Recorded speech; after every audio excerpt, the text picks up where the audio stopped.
Kerajaan tebuk atap dalam 3 bulan buat apa?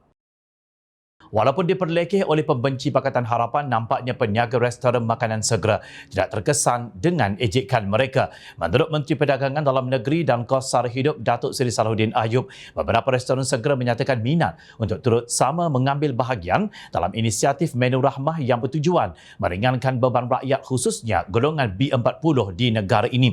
Dia berkata selepas 2 minggu program itu dilancarkan, sambutan yang diterima semakin menggalakkan sehingga menarik minat beberapa syarikat gergasi untuk terlibat sama. Ini adalah satu berita gembira buat rakyat Malaysia apabila restoran makanan segera telah menyatakan minat untuk turut sama memperkenalkan menu rahmah selepas Burger King menawarkan hidangan berharga RM5 sebelum ini. Katanya kepada pemberita selepas melancarkan menu rahmah peringkat negeri Perlis di restoran Backwall. Mereka bercadang untuk memperkenalkan burger sebagai menu rahmah kerana ia lebih mudah untuk pelanggan khususnya bagi golongan muda, katanya lapor Berita Harian.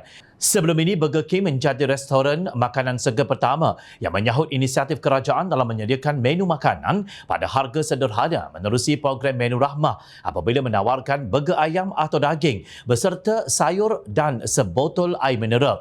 Selain sektor makanan, beberapa pemain industri lain, antaranya tekstil dan perubatan turut menyatakan minat untuk menyertai program berkonsepkan rahmah, kata Salahuddin. Ada pihak industri yang berminat untuk memperkenalkan shopping Rahmah Raya bagi membantu rakyat membuat persiapan Aidilfitri dan perkara ini akan dibincangkan lebih lanjut untuk mengenal pasti apa yang boleh ditawarkan oleh pengusaha industri ini nanti, ujarnya.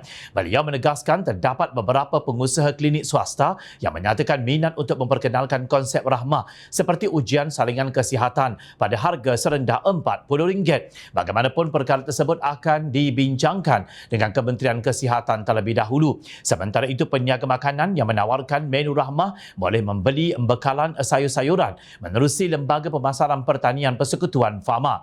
Pengarah Fama Perak Nur Syam Ramli berkata pihaknya boleh mengatur pertemuan peniaga dengan pembekal sayur. Langkah ini dapat mengurangkan kos logistik dan mengimbangi harga sayur yang meningkat di pasaran ketika ini, lapor bernama.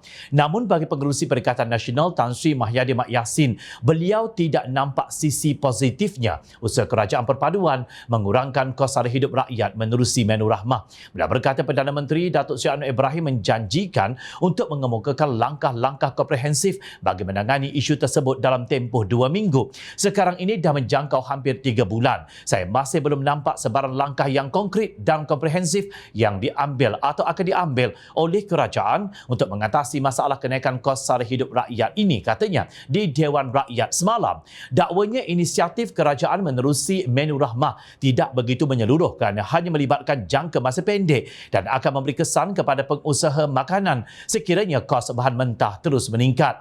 Nampaknya ahli Parlimen Paguh ini mungkin lupa bahawa kerajaan perpaduan hari ini mewarisi kebejatan pentadbiran Perikatan Nasional yang meninggalkan hutang sebanyak 1.5 trilion ringgit. Salahkah inisiatif menu rahmah? Adakah lebih baik jika rakyat mengangkat bendera putih kerana kelaparan? Tidak mengapa mengkritik menu rahmah untuk tujuan penambahbaikan, tetapi untuk tidak menggalakkan dasar memberi bantuan kepada orang yang berhak adalah sama dengan menghalang usaha orang lain yang ingin bersedekah. Seperti firman Allah Subhanahu Wa Taala dalam surah Al-Ma'un ayat 1 dan 2 yang bermaksud, tahukah engkau akan orang yang mendustakan agama meliputi hari pembalasan dan ia tidak menggalakkan untuk memberi makanan yang berhak diterima oleh orang miskin. Beratnya kemurkaan Allah Subhanahu Wa Taala kepada mereka yang menghalang pihak lain memberi bantuan kepada orang miskin sehingga digelar mendustakan agama. Pemimpin Melayu Islam masing-masing mahu dilihat merekalah pejuang Melayu dan pejuang Islam yang unggul.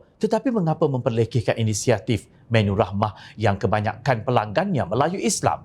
Usia kerajaan ini pada 24 Februari nanti baru 3 bulan dan rakyat pelbagai kaum sudah pun ada makanan di hadapan mereka yang mampu dibeli. Apakah yang Perikatan Nasional buat dalam 3 bulan pertama parti itu mengambil alih kerajaan yang diberi mandat oleh rakyat pada pilihan raya umum ke-14 lalu secara tebuk atap? Dalam Islam kita percaya Allah Subhanahu Wa Taala tidak akan memberikan kebaikan kepada sesiapa pun kecuali dengan ketaatan kepadanya dan mensyukuri nikmatnya. Seperti firman-Nya dalam surah Ibrahim ayat 7 yang bermaksud, dan ingatlah ketika Tuhan kamu memberitahu, demi sesungguhnya jika kamu bersyukur nescaya aku akan tambahi nikmatku kepada kamu. Dan demi sesungguhnya, jika kamu kufur, ingkar, sesungguhnya azabku amatlah pedih. Wallahu a'lam.